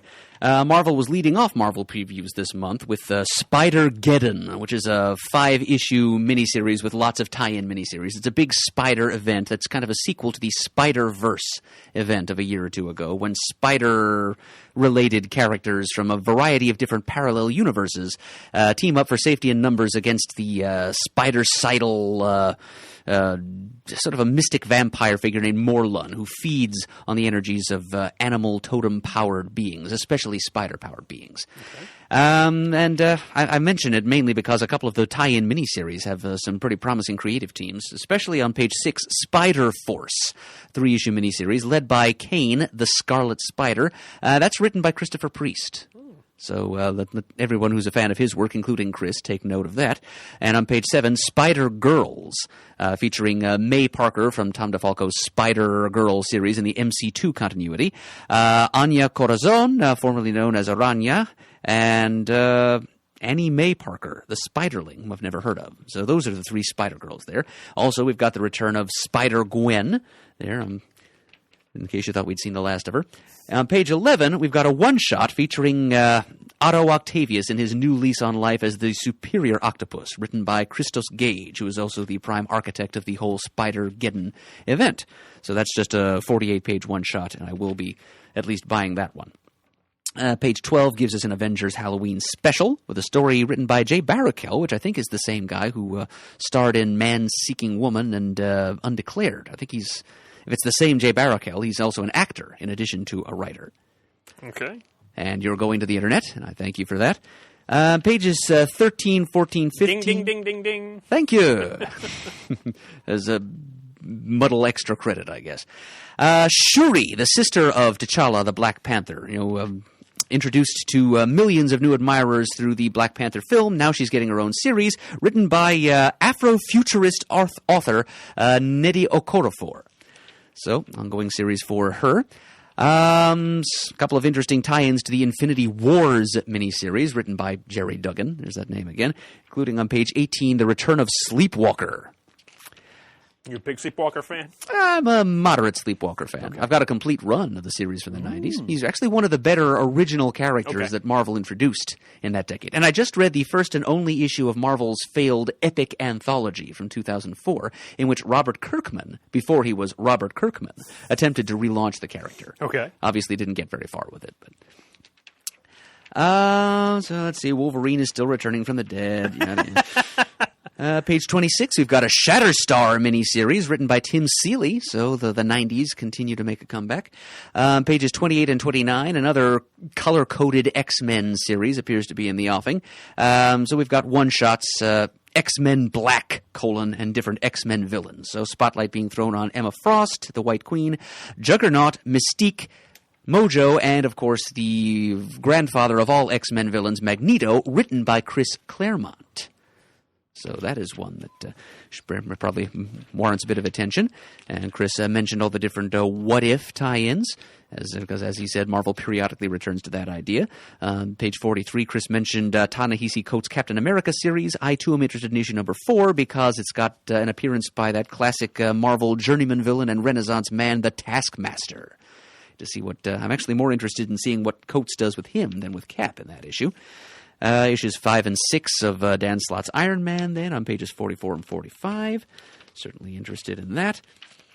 When we get to the Star Wars section on page 92, Dr. Aphra crosses paths once again with Darth Vader, since she began life as a supporting character in a Darth Vader solo series written by Kieran Gillen. So good to see those two back together again. Into the trades and collected editions. Page 98 is a hardcover omnibus of the early costumed and empowered appearances of Carol Danvers. Now, Carol Danvers was originally just a human supporting character in the adventures of Captain Marvel, but this collection shows us some of the earliest adventures of Carol Danvers with superpowers and as a hero in her own right, as Ms. Marvel, and I guess later on as Binary. It's looks like it's in her entire 70s series, all 23 issues, an appearance from Marvel Team Up, and a bunch of other scattershot appearances, including some issues of Avengers and the infamous Avengers number 200. Which is not the finest hour of Marvel's writing staff as far as handling Carol Danvers as a character. But it's 720 pages of Bronze Age Carol Danvers goodness, if you want to know what the character was in her early days as a costume champion, well before she became Captain Marvel herself. It's all for $100 or significantly less at dcbservice.com. Half off. It's half off, right off the bat. And we mentioned Infinity Gauntlet and Infinity Conflict. And Marvels. And yeah, there's some good collections, both new and vintage, coming out from Marvel here. Page 120 and 121, we've got Gail Simone's Domino series, the first 6 issues, which I must say is a lot of fun. It's got Gail Simone's biting wit and the great-looking splashy artwork of David Baldion, who was one of the main reasons why I was interested in IDW's Micronauts series when it was first published, even though he wasn't on that series for very long. So yes, I do recommend Domino. And I think that's all. One more thing then. Page 136, a collection of the Avengers Undercover series in trade paperback, which is a sequel to the Avengers Arena series written by Dennis Hopeless, which was basically young Marvel superhero deathmatch, where Arcade kidnapped a couple dozen young heroes, stuck them on an island, and forced them to battle each other to the death for survival. Avengers Undercover shows a few of the survivors of that series getting together and infiltrating the Masters of Evil, and some of them decide to break bad, as the solicitation copy puts it. It's just sympathizing with the Masters of Evil as they get to know them and being seduced. It's kind of like an anti-Thunderbolts concept. Gotcha. So, yeah, it only ran for 10 issues. I have all 10 of those issues, and I would give a modest recommendation to this trade. All right, so that takes care of Marvel then. Okay. So I guess the next then would be IDW. Anything for IDW, Adam? Yeah, I'm sure there will be. Actually, Dynamite comes next in. Well, no, because you were going back to page 1. Oh, that's right. I forgot. We skipped IDW earlier because because Chris had a time crunch. Okay, so yes, thank you. I stand corrected. And how did a AA battery get into my copy of previews? I don't know. It's a mystery. Set that aside. Okay, so IDW. They're doing a 5-week Star Wars Adventures event. And I continue to be slightly puzzled by the way Disney is handling the Star Wars comics licensing, because it's not all going to Marvel, but this is sort of an all-ages take on Star Wars characters. Tales from Vader's Castle is the umbrella title. It's kind of Halloween-themed. 5, I assume, not particularly related or anthological issues here. Featuring a variety of different characters from all over the Star Wars timeline, various sub-properties of Star Wars. You've got characters from Rebels. You've got characters from the prequel era, including young Obi-Wan and Count Dooku. You've also got young Han and Chewie, and you've got the Ewoks. I think you can tell by looking at the solicitation art which issue deals with which character and which time period. But the actual text of the solicitation doesn't tell you that much. The first issue is half off, only $1.99 at dcbservice.com. I notice on page 149 the Teenage Mutant Ninja Turtles Macro series featuring Michelangelo. The first issue is 48 pages, and it's got a cover by David Peterson. Wow, Mikey has rarely looked so good. All right, and they're still doing that Transformers animated Star Trek crossover. The Batman The Max by Sam Keith thing is happening on page 153. It's second issue. On page 158, IDW is bringing us a Disney Afternoon series. It's called Disney Afternoon Giant. The first issue, and I assume future issues as well, if the whole series is called Disney Afternoon Giant, is 48 pages, cover price $5.99, and it brings us classic adventures, classic comic stories feature. Well, by classic, I mean classic style. I mean, I don't think these are new comics, new stories, but they're done in the style of earlier volumes of DuckTales. It's not. I mean, the IDW is publishing a tie-in comic for the current Disney XD animated series DuckTales, the 2018 version. But this harkens back to the 80s DuckTales. So we'll be getting some 80s-style DuckTales adventures, plus Chippendales Rescue Rangers and Darkwing Duck. So we're getting more Darkwing Duck material, which it began at Boom, it found its way to Joe Books, and now I guess Ian Brill's adventures of the terror that flaps in the night have found their way to IDW, and they'll be published in this Disney Afternoon Giant anthology. And so I will definitely give that a look. Pony Report on page 161, a new My Little Pony series, Nightmare Nights, which is Princess Luna and a few other reformed villains from the world of My Little Pony going to face some new threat to Equestria. And this is written by Jeremy Whitley, whom I will mention again shortly, and art is by Tony Fleeks, who's been kind of an established workhorse, you might say, of the My Little Pony line. And I think that's about all. On page 174, I might remind people that the League of Extraordinary Gentlemen miniseries, The Tempest, is reaching its third issue. I don't think there was an issue solicited in last month's previews, but it's back on track here by Alan Moore and Kevin O'Neill. It's going to be the final League of Extraordinary Gentlemen comic that Alan Moore says he's going to write. Yeah, I need to catch up. I mean, I have all of them. I don't think I've read much past Black Dossier. Like, there was I think 1969 was a thing. So I have those. There were a couple featuring Nemo, A Heart of Ice. Yeah, So I have them, but you have to just sit down and read them. Because, well, I haven't quite read up to League of Extraordinary Gentlemen Volume 2 yet. Oh. Like the one published through DC Wildstorm. Right. So I have to read that before I'm going to move on to any of those other things you mentioned. Absolutely.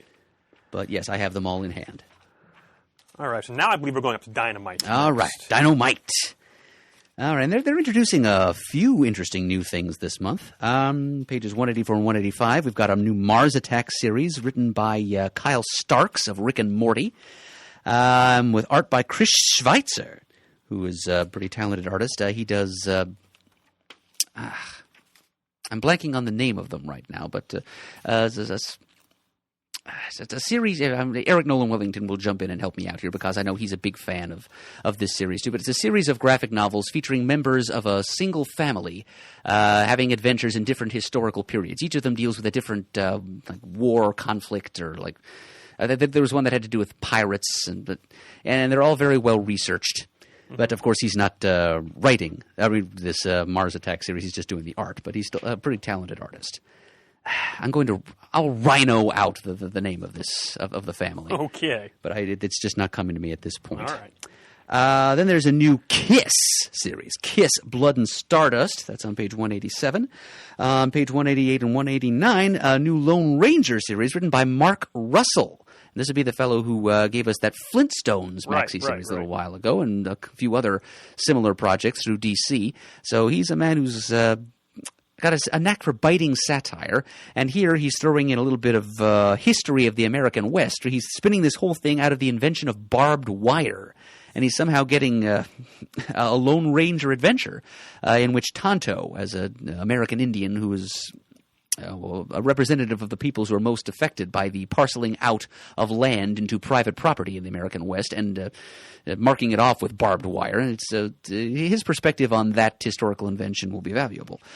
So, that's kind of an interesting angle to take on a Lone Ranger Western adventure. I think I'll probably check it out. And most interesting of all to me, on page 190 and 191, a Rainbow Bright comic. Written by the aforementioned Jeremy Whitley, who's turned in a lot of work for the Pony Comics. He's also a regular at Action Lab Entertainment, where he has a creator-owned series called Princeless. I think we've met him. I mean, I'm pretty sure we met him at a New York Comic-Con a while ago. There was a little, Jamal Eigel was there too. There was a little event going on at a local comic shop. He might even have been on the show. I'm not sure. Oh yeah, he's been on the show a couple times. Yep. And I know I'm friends with him on Facebook. So I will definitely check out what he does with Rainbow Bright, because he's working at doing a little bit of world building, giving her more of a backstory, a mythology, if you will, to make her a little more than just this silly toy merchandising character. Yeah, I've always thought that she was a visually interesting character, and I trust Jeremy Whitley to put a little bit of meat on her bones, figuratively speaking. And there's also, by Billy Tucci, a Miss Fury series, a classic Golden Age female character, one of the first costumed female heroes in comics, and the first to be completely created by a female artist, June Tarp Mills. On page 192 and 193, this is also historically grounded in that it has to do with the Nazi Joy Division, which are basically comfort women, Jewish Holocaust victims who were rounded up and forced to service Nazi officers. So this is Miss Fury getting some revenge for them and also rescuing them and giving them a chance to get some revenge for themselves. So it's compared to Inglourious Bastards from Tarantino. And so that's written by Billy Tucci of She. And the art is Emma Kubert. And then on page 194, we've got classic Battlestar Galactica number 0 for only 35 cents. Which is probably going to be down to like 17 cents if you go to dcbs.com. But even if it is full price at dcbservice.com, which I know it won't be, it's still a heck of a bargain. And it's classic BSG, which I will definitely try. Certainly. I mean, even if it were like $2.99, I'd probably pick that up.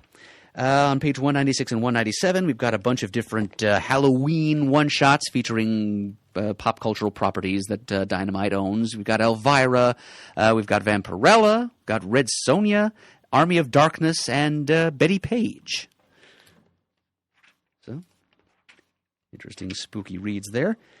And that's and Chris already mentioned the James Bond The Body hardcover on page 205.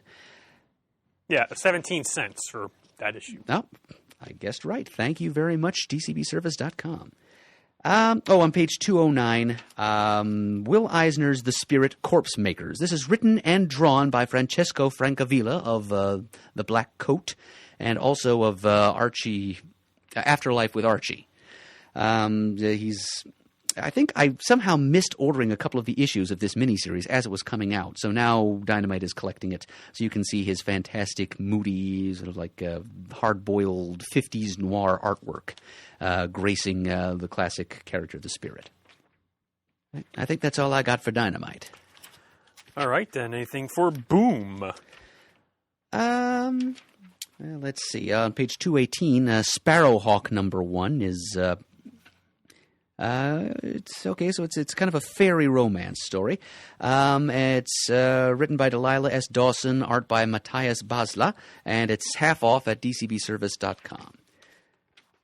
On page 222 and 223, we've got the story of a young woman who braves the wilds of Los Angeles to make her way in the animation industry. It's called I Moved to Los Angeles to Work in Animation. Pretty straightforward. Yep, the title's pretty on the nose. But yeah, could be any of you who are thinking of making a similar career move to what she did. The lady's name is Natalie Nurigat. You might want to check this out and learn from her experience. I'm sure it's going to be an entertaining and winsomely told story in its own right as well. I think that's all I had in mind to mention about Boom, however. All right. And then on to the rest of the book. The rest of the book. The rest of the book.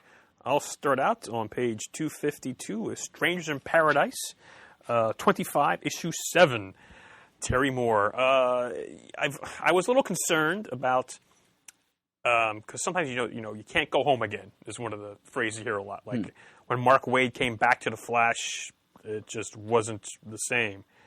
But Terry Moore, he lives these characters. I mean, basically, it's so well done. This series, I'm up to issue 5. The art, the story is so intertwined, it makes my head spin, but because he's bringing back characters he introduced not only in SIP, but in Echo and Rachel Rising. Oh, really? So he's built like a Moore-verse, if you will, sort of. I didn't realize that Rachel Rising and Echo took place in the same world. Oh, yeah. They're referenced back and forth in Strangers, and it's good stuff. And he limited himself to just 10 issues, which I guess is good, but...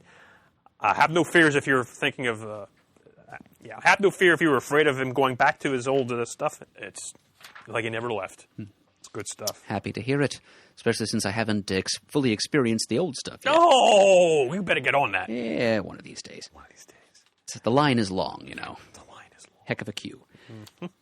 Pages 256 and 257, this is Jeremy Whitley month, apparently, because I mentioned Princeless. It's a story of a warrior princess, basically, a princess who's determined to save herself and never rely on any prince for anything. So that's entering its 7th volume, as you can see here. The award-winning series returns. Page 270 and 271, more spotlight cast on Tom Pyre's Ahoy Comics project, which is a promising new publishing company. I talked about their first offerings, High Heaven and The Wrong Earth, by Tom Pyre and Jamal Eigel. I'm especially excited to read that one. This month we've got Captain Ginger, written by Stuart Moore, art by June Brigman, co-creator of Power Pack. It's about a space pirate who's also a cat. And right below that, Edgar Allan Poe's Snifter of Terror. So that's a perfect thing to release at Halloween month. And then that Mark Russell guy again. He's a backup story called Dark Chocolate, which is almost certainly about Count Chocula. Bringing the same magic he brought to Flintstones and Snagglepuss, he will now bring to Count Chocula. I'm sure he can't refer to him as Count Chocula, but the implication is pretty strong. That's what it's going to be, and that's a must-read. Plus, just Tom Pyre's take on the Edgar Allan Poe story, The Facts in the Case of Monsieur Valdemar. A couple of good reasons to buy that. So yeah, Ahoy. There's going to be some good things coming out in the months to come from Ahoy Comics. I just hope that they succeed and their funding doesn't run out, because they're building this company on some good, strong principles, and they're turning out what looks to be some very promising material. All right. Well, I'm going to jump ahead to page 287, Archie from Archie Comics. Apparently they're doing the renumbering thing. Remember a few years ago when they made a big deal, they were ending Archie and relaunching all new with Mark Waid and now they're going back to legacy numbering. Apparently this is going to be issue 699. This is not a lesson anyone should learn from Marvel. Archie, tisk tisk. So I was really enjoying the Mark Waid series and just recently caught up to issue 32, and now they're coming 699, and it looks like this special issue sets the stage for next month's landmark 700th issue of Archie by Nick Spencer and Marguerite Sauvage. So I'm not sure Mark Waid's going to be on the book anymore. Oh, that's too bad. Yeah. So again, like I said before, I'm trying not to be too cranky, but he's the reason why I started getting Archie. If he's not on it again, we'll see how it goes. Are you buying the Mark Waid written Archie 1941? I am not. He's even reuniting with Brian Augustyn, his old editor and partner in crime from The Flash. Peter Krause from Power of Shazam. Thank you. Yes. I think I missed that the first. I'm trying to cut down my comics. Pulling you back in. I'm trying to cut down. God darn it. They keep making so many good ones. Well, what do they think that can be debated. Well, they're making a lot of the other kind too. Yes, it's true. There's just a lot out there. There certainly is. I'm going to yank us back to page 276 real quick here, under American Mythology. Okay. Where they are reprinting a little-known classic. It was apparently a backup story in Korak, Son of Tarzan. It was written by the late Len Wein, with art by Michael William Kaluta, and it's an adaptation of one of Edgar Rice Burroughs' lesser novels, Pirates of Venus. And so, Carson of Venus, Pirates of Venus is the title under which American Mythology is reprinting this.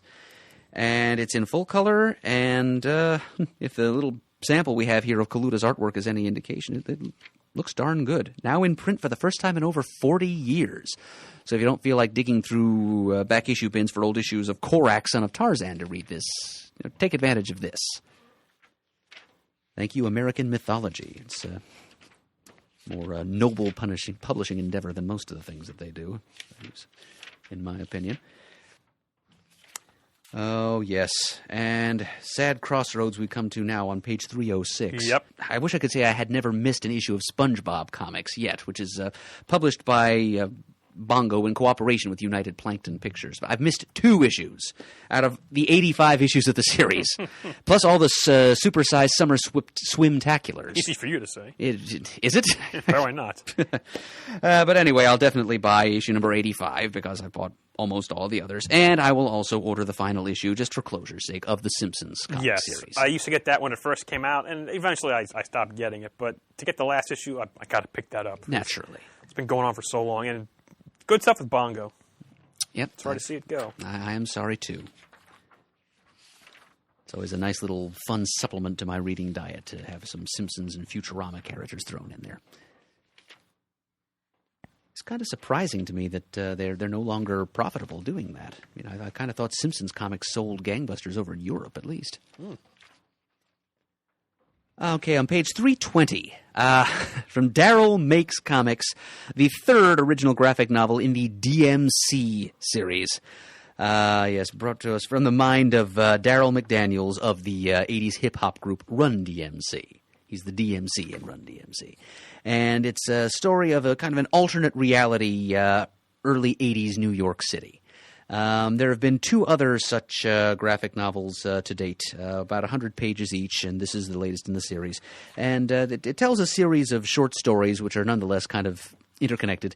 In this reality, Daryl McDaniels did not become a rapper. He instead was like an inner-city school teacher and also a part-time superhero. In a world where superheroes do exist, but they seem to serve the interests primarily of the 1%, shall we say. Whereas DMC strives to be a different kind of crime fighter, looking out for the rest of the citizenry, and also looking into the reasons why the major superheroes seem interested mostly in protecting like rich white people. So that's the third in the series. I have the second one someplace. I've read the first one and found it actually fairly enjoyable. It reminded me a little of the little-remembered and actually, objectively speaking, pretty terrible Hammerman cartoon show on ABC from like 1991, like the fall of 91. Somewhat like that, but much better than that. Okay. Yeah, like, well, what if better creative values and more attention had been paid to that concept? So yeah, I'll be buying the third volume of that. To point out something from Fantagraphics on page 334, The Crumb Compendium by Carl Richter. This is certified cool by previews. Finally, a comprehensive guide to everything Crumb has published during his decades-long career in cartooning. All of Crumb's published work to date, from comics and magazines to book and record covers to merchandise like buttons and T-shirts, as well as listings of articles, interviews, characters, and comic strip titles, are organized into one handy collection. Peppered throughout with illustrations and featuring a splashy color gallery of rare pieces, the Crumb Compendium is an essential text for Crumb fans and scholars alike. So to scratch your indie comics itch there.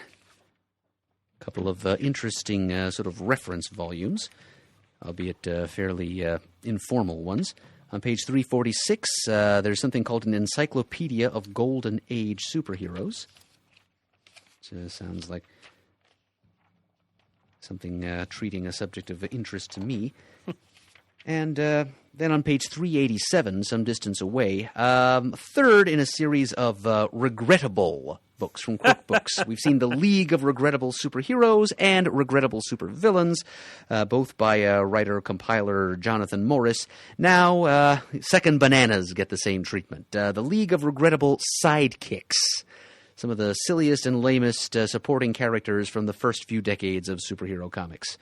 And right on the front cover, I can see Fat Man, sidekick to DC's Tex Thompson, Mr. America, and also Static the Proverb Parrot, sidekick to the Golden Age Airwave. So, and also Frosting the Polar Bear Cub, who I've never even heard of. So I have the first 2 of those. I cannot do less than to buy the third volume, League of Regrettable Sidekicks. Okay, I'm going to jump ahead to Titan Comics on pages, from back pages 406 to 409. The 13th Doctor, getting an ongoing series of Doctor Who with Titan, featuring 13 variant covers. Amongst them, a Katie Cook variant cover on page 408. Right. Written by Jody Hauser. Oh, yes. Forgive me. It's written by Jody Hauser. Illustrated by Rachel Stott and Enrica and, oh boy. Angiolini. Thank you. Looks like an all-female creative team for the first female incarnation of the Doctor. Yes. All right, and of course we have to stop on page 422 to give a nod to this month's tomorrow's offerings. Back issue number 109. It's the 40th anniversary of the release of the Christopher Reeve Superman movie.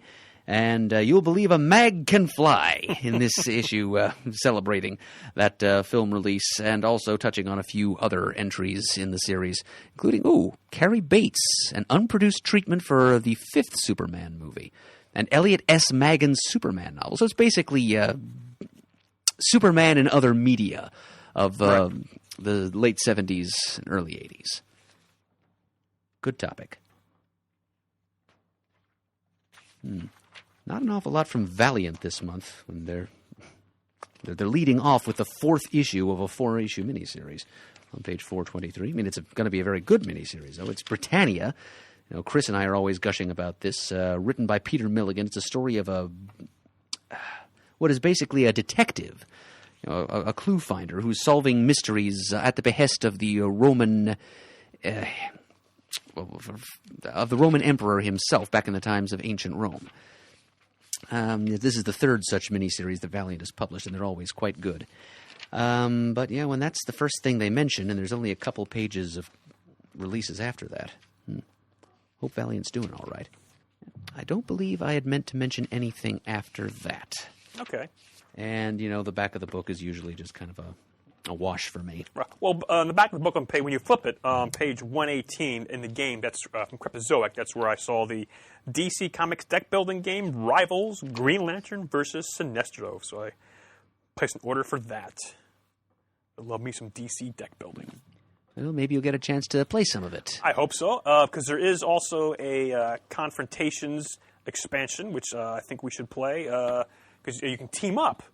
So hopefully you and I can go battle Danny and Bill. Good, instead of you dumping your sewage all over me. Well, that was a point, because I know if I play individually and I play against you, you get very, very, very, very angry, want to kill me. So that old inferiority complex flaring up again, I mean, you just gave me the skunk eye last time. I thought I was going to get my foot ripped up. Anyway, it's not why I called. Bill would have stopped me. Oh, I hope so. Doesn't that make you feel better? Oh, sure it does. All right, well, that will wrap it up for this episode of Previews. Once again, this is the previews for August 2018 for items shipping to stores mostly in October of 2018. And as always, this episode is brought to you by Discount Comic Book Service. You can go to dcbservice.com for all your pre-ordering needs. If you'd like to send us an email, you can send it to comicgeekspeak@gmail.com. If you'd like to leave a voicemail, you can call 267-702-6642. You can like us on Facebook. You can follow us on Twitter, where our handle is @comicgeekspeak. You can visit thecomicforums.vanillacommunity.com, our online discussion forum, where you can give us feedback about this episode and many others of our podcasts. Let us know what you are looking forward to from this volume of previews. Respond to our thoughts on the offerings. Or engage in discussions with your fellow CGS listeners and fans about other non-podcast specific but still geeky topics. We'd like to thank everyone who has donated financially to the show over the past several years. We really appreciate it. The show would not be what it is today without your help. And as always, we are uniting the world's mightiest heroes, one listener at a time.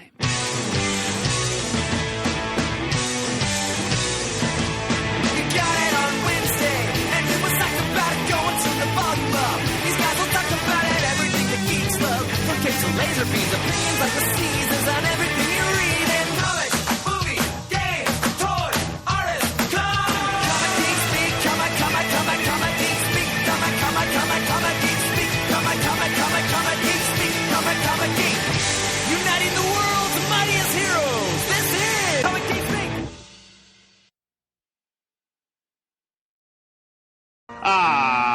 What is the letter we love? What sound are we extra fond of?